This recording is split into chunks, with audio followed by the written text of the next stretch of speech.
Olha só, quem diria? Gente que vale menos porque não fala que nem a gente, não olha que nem a gente. Quem diria?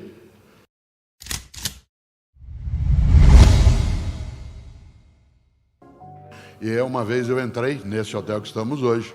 Entrei, fui para a recepção, fiz aquilo que em português a gente chama de check-in. Aí peguei, fui para o quarto. Quando eu cheguei no quarto, fiz aquilo que você faz em quarto de hotel. Você dá uma ajeitada no lugar para ficar do teu modo, né? Começa a ler o que está em cima, folheto, preço de frigobar, essas coisas. Peguei minhas malas e voltei para a portaria. O rapaz falou, onde o senhor vai? Eu falei, vou embora. Falei, como vou embora? O senhor não gostou do hotel? Eu falei, ótimo hotel, maravilhoso. Falei, então o senhor vai embora? Eu falei, porque eu não posso ficar aqui. Ele falou, como não pode? O que aconteceu? Eu falei, está no regulamento. Ele falou, o senhor está brincando. Eu falei, tá sim, pega aí o regulamento. Ele pegou, eu falei, leia aí, artigo 12. Ele leu, o hotel não admite a presença em suas dependências de animais de quaisquer espécies. Ele olhou para mim e falou, mas o senhor trouxe algum animal? Eu falei, não, filho, eu sou um animal. Ele falou, não, o senhor não é um animal. Eu falei, só e você também é um animal. Aí ele usou a frase, mas o regulamento não fala de animal que nem a gente. Cuidado, tem gente na vida que acha que tem gente e gente que nem a gente. Gente que vale, gente que não vale. Gente que vale menos por causa da cor da pele, da capacidade de mobilidade, da religião que pratica, da escolaridade que tem, da orientação sexual. Tem gente e gente. Olha só, quem diria? Gente que vale menos porque não fala que nem a gente, não olha que nem a gente. Aliás, você vê isso em vários lugares. Quando alguém quer falar sobre igualdade, diz aqui, todos somos iguais nessa empresa, aqui não fazemos diferença do porteiro ao diretor.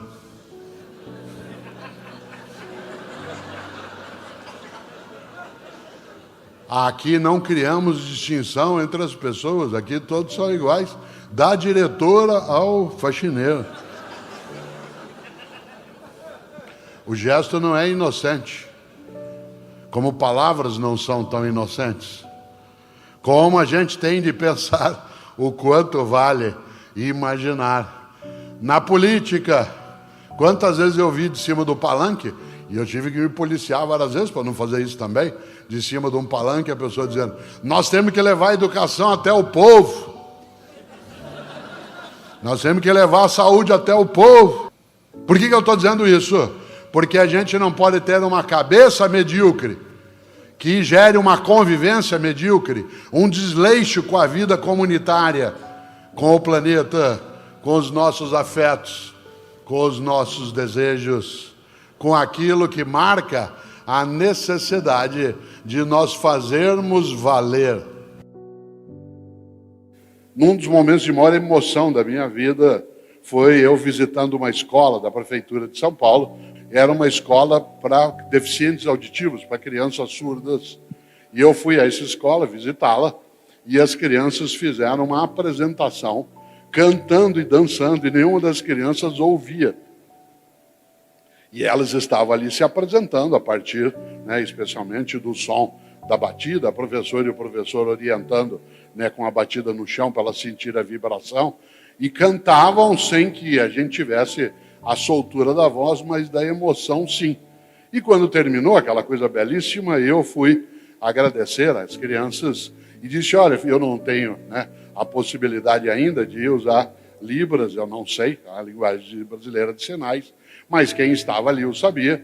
E aí eu falei da alegria de estar naquele momento, e um menino sentado à frente, enquanto eu falava, um menino de uns 6 anos de idade, disse, muito obrigado, a gente gostou muito que você tenha vindo aqui. E eu achei estranho, porque uma criança surda, obviamente, se ela é surda, especialmente de nascença, ela é muda. E, portanto, aquele menino que comigo falou, a hora que terminou, eu fui até ele e falei, você não é surdo? Ele disse, não. Eu falei, e por que você está nessa escola? Ele disse, porque meu pai e minha mãe são. E eu queria me comunicar melhor com eles. E por isso eu prefiro frequentar essa escola. Aquilo, claro, não só me emocionou, como me deixou pensativo como que algumas pessoas querem fazer melhor. Que coisa boa! E Gonzaguinha compôs uma música que depois que a gente deixava o canto das crianças, quem aqui é professor ou professor sabe disso, a gente ia para a nossa sala, né, a sala das professoras. Os professores tomavam um chá, comiam uma bolacha, e a gente estava ali, né, e de repente se começava, sempre tem alguém que toca violão, e pegava um violão e começava a cantar uma música do Gonzaguinha que vocês conhecem, chamada O Que É, O Que É. No qual ele tem um refrão, você já ouviu várias vezes, em que ele diz: a vida é bonita, é bonita, é bonita. Mas o que eu mais gosto nessa música não é apenas esse trecho, que é um trecho de esperança, mas é o fato de que Gonzaguinha colocou um verso que é: a vida devia ser melhor e será. O que eu mais aprecio é que ele não ficou só na primeira parte do verso. A primeira parte do verso já seria boa por si mesma. É um desejo, a vida devia ser melhor. Mas ele acrescenta a esse verso um compromisso. Isto é, a vida devia ser melhor e será. Esta ideia do e será coloca a necessidade de você e eu nos colocarmos de prontidão para que ela assim o seja. Às vezes você está numa situação em que parece não haver acolhida, e há pessoas que buscam acolhida. São capazes, por exemplo, de não deixar de lado. Vocês tiveram aqui em Cuiabá há 2 semanas um frio inédito. Na cidade que eu moro, São Paulo, o frio não é algo tão estranho. Mas dessa vez, ele ultrapassou o que se imaginaria por mês de maio. E por isso muita gente na cidade que eu moro passou as 2 semanas anteriores ao frio anunciado, juntando roupa, cobertor, etc., para distribuir para as pessoas que tinham essa necessidade.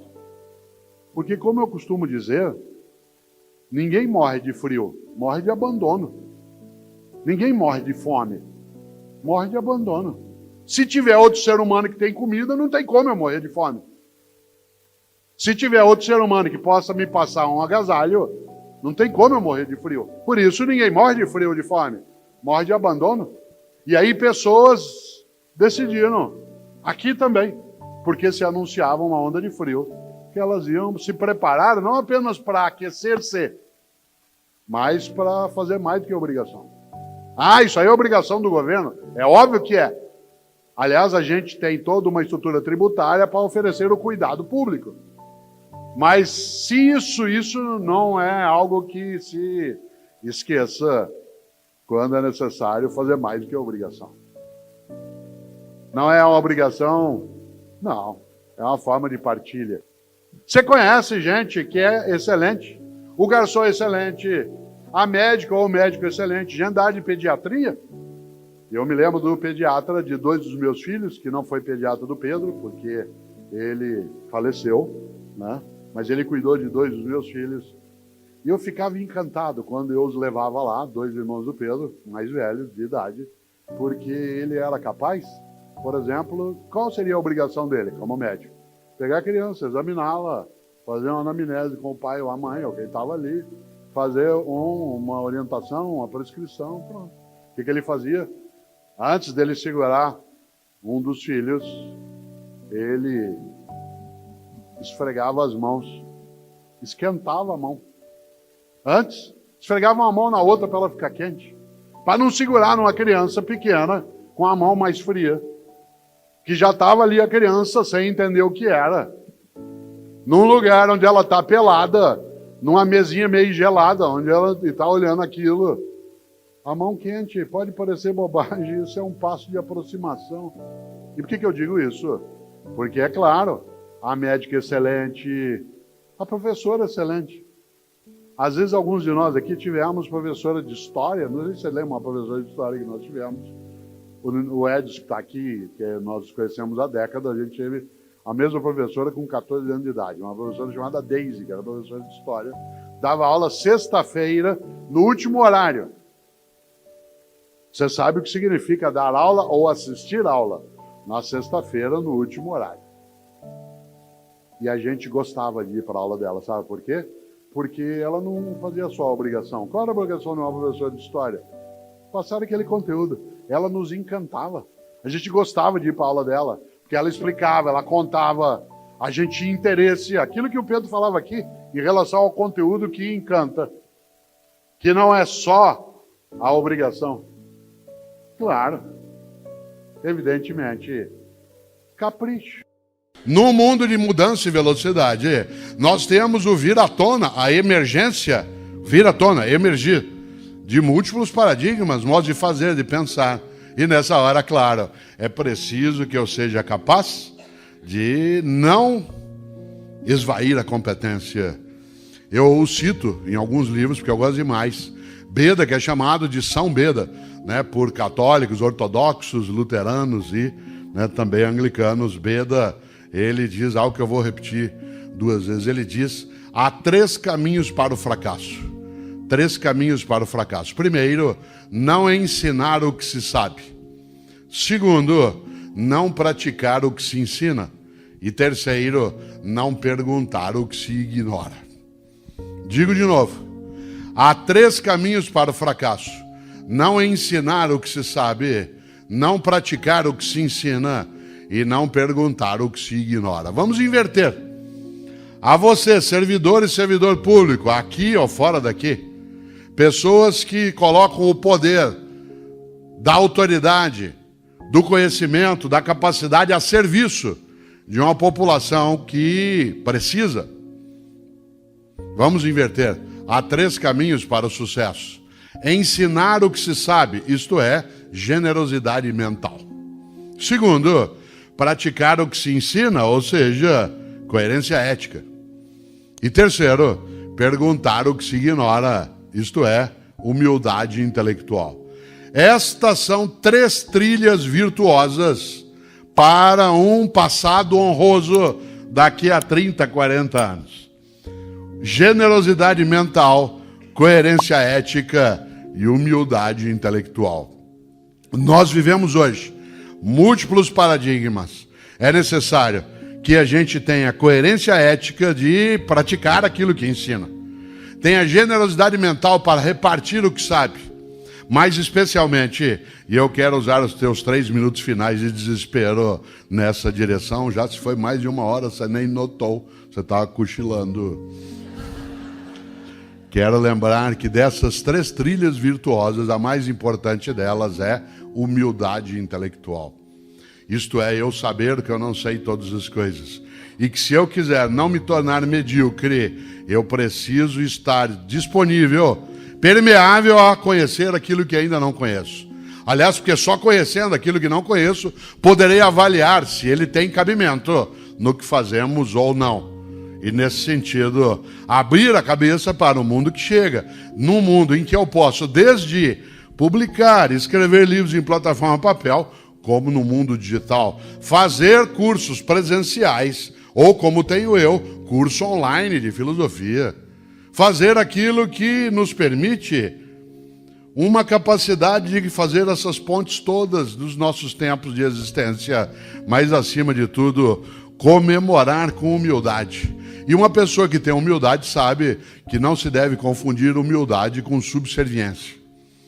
Uma pessoa subserviente é aquela que se dobra, que se humilha, que se enfraquece.